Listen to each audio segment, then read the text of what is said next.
Este esquema que el día de hoy vamos a hablar acerca de qué supone la eliminación de los movimientos regionales, y para ello le vamos a dar la bienvenida a el docente de la Facultad de Derecho y Ciencia de la Política de la Universidad Nacional Federico Villarreal, Renato Bautista, que se encuentra conectado el día de hoy con nosotros.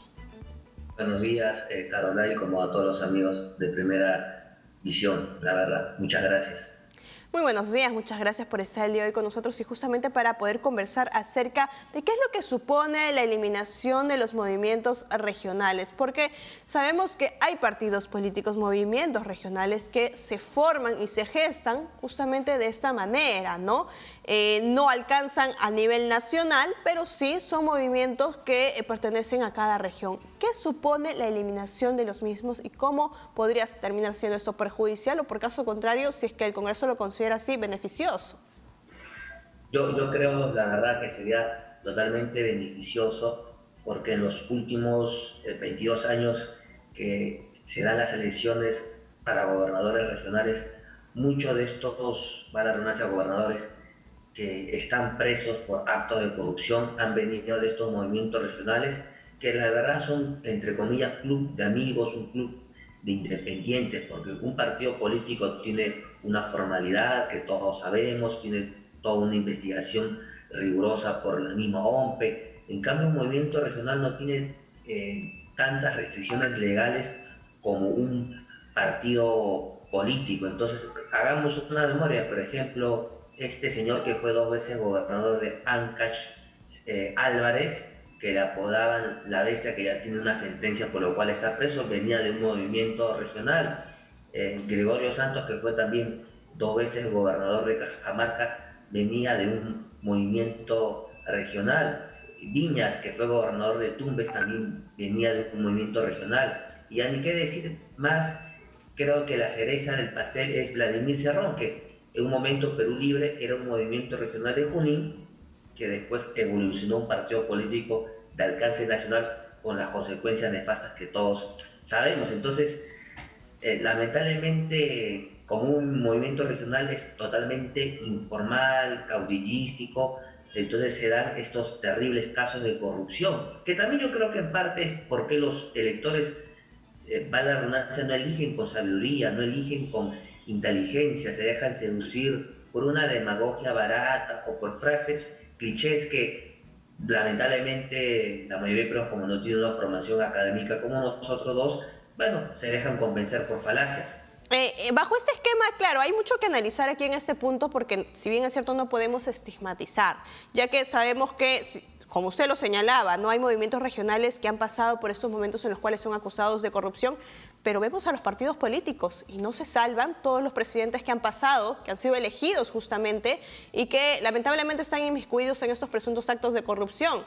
Entre ellos tenemos al ya fallecido Alan García, a Ollanta Humala en compañía de Nadine Heredia. Tenemos asimismo actualmente a la mandataria que también está inmiscuida en este tipo de hechos, Pedro Castillo, en su momento Pedro Pablo Kuczynski, la lideresa de Fuerza Popular Keiko Fujimori. Es decir, hacemos toda una lista y todos estos partidos políticos también están tras estos hechos donde se les acusa de presuntos actos de corrupción. Entonces, por un lado tenemos a partidos políticos y por otro lado movimientos regionales, entonces ninguno se salva de poder verse involucrados en estos actos de corrupción. Sin embargo, el hecho va más allá a por qué o cuál es la motivación de intentar eliminar estos movimientos regionales y solamente dejar partidos políticos a nivel nacional.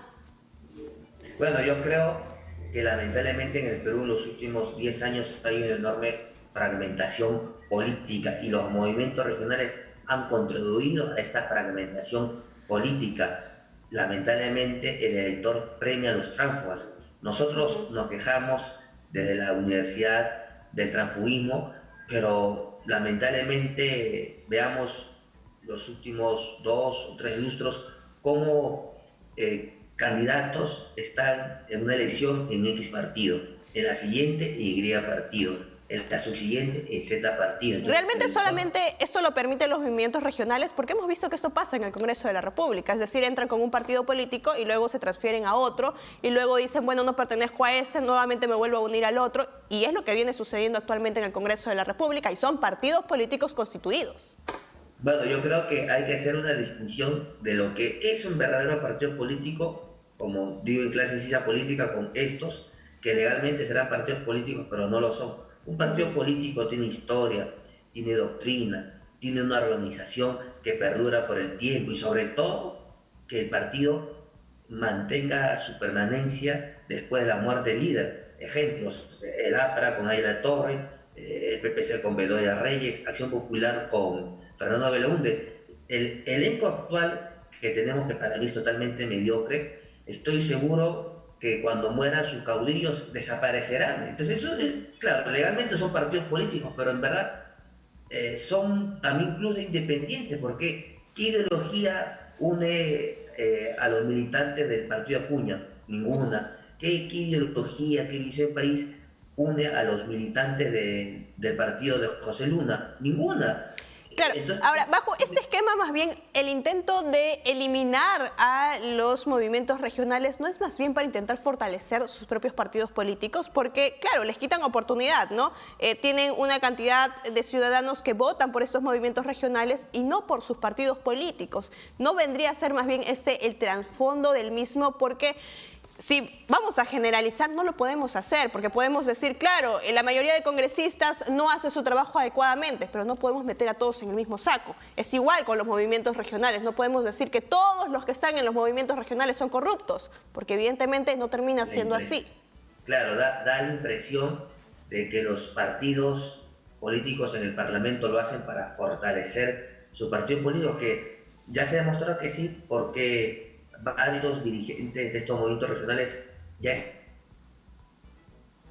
Ujú. Bien, veníamos conversando aquí con Renato Bautista, politólogo, con quien hablábamos acerca de lo que busca el Congreso de la República con esta eliminación de los movimientos regionales, porque cabe recalcar que, si bien es cierto, es importante pasar la valla, ¿no?, para que este partido político se mantenga vigente y evitar que nuevamente tenga una nueva inscripción. Entonces, bajo este esquema, era allí la consulta. ¿Qué es lo que realmente busca el Congreso de la República con la eliminación de estos movimientos regionales? Tema que justamente va a ser evaluado el día de hoy en el Pleno del Congreso. Ya en una primera instancia se ha aprobado en una primera votación y se está esperando la segunda. Veníamos conversando, señor Bautista, acerca de ese tema.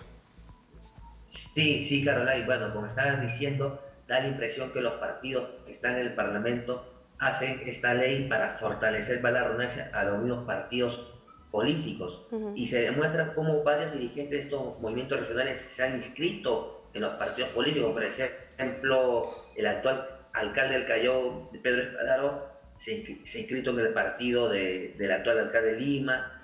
Elías Rodríguez, es congresista del APRA, que era cabeza de un movimiento regional en La Libertad, se ha inscrito en el partido de Luna. Entonces, esta situación legal obliga a que estos políticos, digamos, de trascendencia regional, tengan que inscribirse en partidos políticos para mantener su Ujú. aspiración política.